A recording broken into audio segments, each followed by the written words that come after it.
বন্ধুরা, জানেন কি তারাপীঠ মন্দিরের আদলে হুগলির আরামবাগ মহকুমার গোঘাটে পানপাতা গ্রামে গড়ে উঠেছে দ্বিতীয় তারাপীঠ ধাম।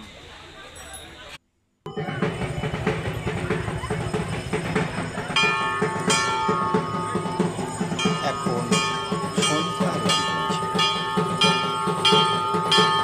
ভক্তদের ভিড়, অগণিত ভক্ত।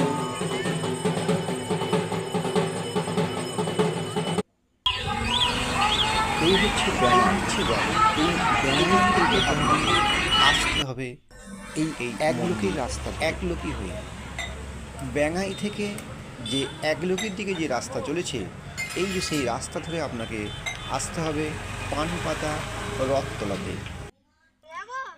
এই যে পানপাতা রথতলা থেকে এই রাস্তা ধরে আপনাকে যেতে হবে একদম ঢিলছুড়া দূরত্বে এই মন্দির। মেন পিচ থেকে একদম সামান্য এই যে মন্দির দেখা যাচ্ছে মেন পিচ থেকে, এই মন্দিরটি তারাপীঠের মন্দিরের আদলে গড়ে উঠেছে।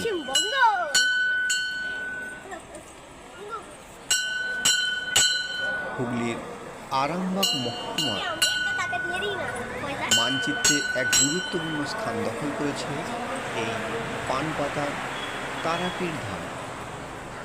তারাপীঠ মন্দিরের আদলে এই মন্দিরটি গড়ে উঠেছে বলে অনেকে একে দ্বিতীয় তারাপীঠ মন্দির বলে ডাকে বা অভিহিত করেছেন। তাই অনেকে বলেন কোথায় যাবেন না পানপাতা দ্বিতীয় তারাপীঠ ধাম।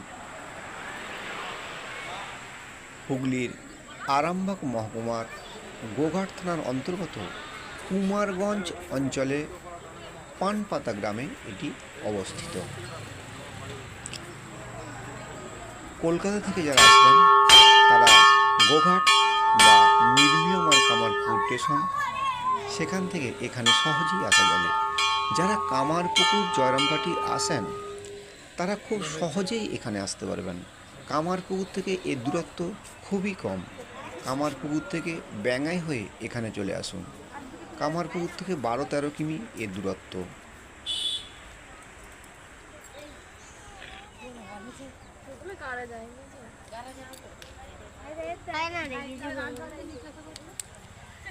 একদম গ্রাম্য পরিবেশে, শান্ত পরিবেশে এই মন্দিরটি গড়ে উঠেছে।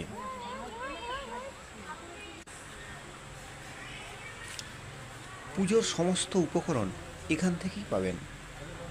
অনেকগুলি দোকান রয়েছে। পুজোর যা কিছু প্রয়োজনীয় উপকরণ তা আপনি এখান থেকেই সংগ্রহ করতে পারবেন।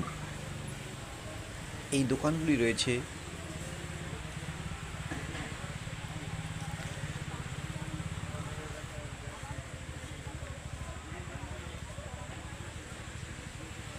দেখতেই পাচ্ছেন এই সবুজ ধান ক্ষেত সামনে।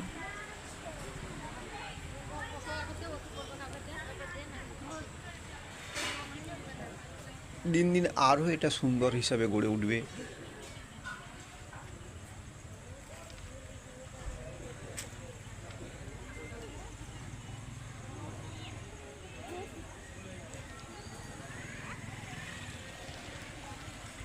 এই মন্দিরের প্রধান সাধক শ্রীমন্ত সাধক, যার খ্যাতি দিন দিন ছড়িয়ে পড়েছে।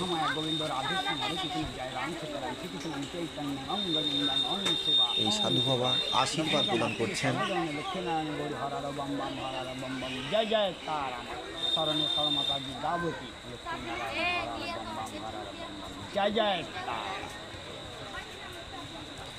বহু অগণিত ভক্ত এখানে এখন ভিড় করেন।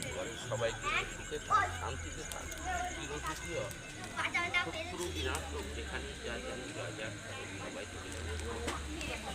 যে কাজে হাত দিয়ে যেন সফল হয়। পর্যটন মানচিত্রে এটি একটি সত্যি বিশেষ গুরুত্বপূর্ণ স্থান দখল করবে। বহু মানুষকে দেখা যাচ্ছে এখানে, অগণিত ভক্তকে দেখা যাচ্ছে এখানে আসতে। এই যে পূজার ডালি নিয়ে পুজো দিতে চলেছে এক দ্বিতীয় তারাপীঠ ধাম ছোট্ট শিশু।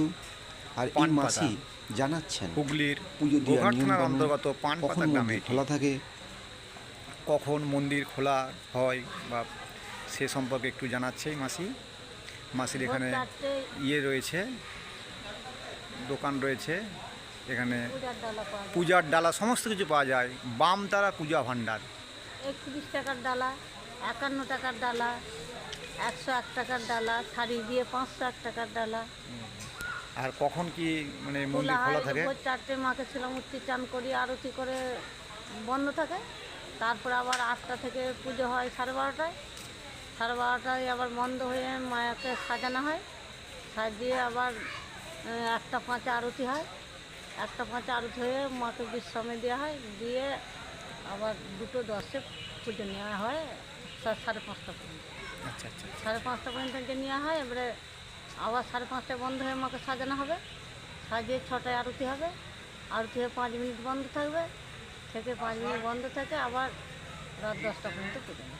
আর দুপুরে ভক্ত যারা আসে তাদের প্রসাদের ব্যবস্থা আছে? এসব প্রসাদ পাওয়া দুপুরে কি ব্যবস্থা আছে? 2টো সবজির তরকারি হয়, ডাল হয়, চাটনি হয়। ও, আগে থেকে কি কুপন কাটতে হবে? হ্যাঁ, আগে থেকে কুপন কাটতে হবে। আমাদের ফোন নাম্বার নিয়ে গেলে ফোন করে দিলে পরে আমরা ও। টোকেন কেটে রেখে দিলে এসে আচ্ছা, পয়সা আচ্ছা। দিলে ও। এবারে প্রসাদ টোকেনটা কাটতে হবে 8টা থেকে 9টা, 9টা থেকে 11টা অবধি। ও তারপর 12টা এলে আর টোকেন পাওয়া যাবে না। আচ্ছা আচ্ছা আচ্ছা। আর এবারে যারা 8টা থেকে 9টার মধ্যে টোকেন কাটতে হবে। হুম, মানে যারা 11টা অবধি কাটাতে হবে। 11টি কাটা যাবে। মানে যারা আসবে প্রত্যেকেরই প্রসাদ পাওয়ার ব্যবস্থা আছে। হ্যাঁ, কিন্তু সেইটা ফোন করে দিতে হবে। প্রসাদ পাওয়ার জন্য মানে দক্ষিণে কি ব্যবস্থা আছে? 51 টাকা। 51 টাকা দক্ষিণে দিলেই হবে, সর্বনিম্ন 51 টাকা দক্ষিণে দিলেই হবে। 51 টাকাই প্রসাদ আচ্ছা, 51 টাকাতেই প্রসাদ। প্রতিদিনই প্রসাদ পাওয়া যায়? প্রত্যেক দিন।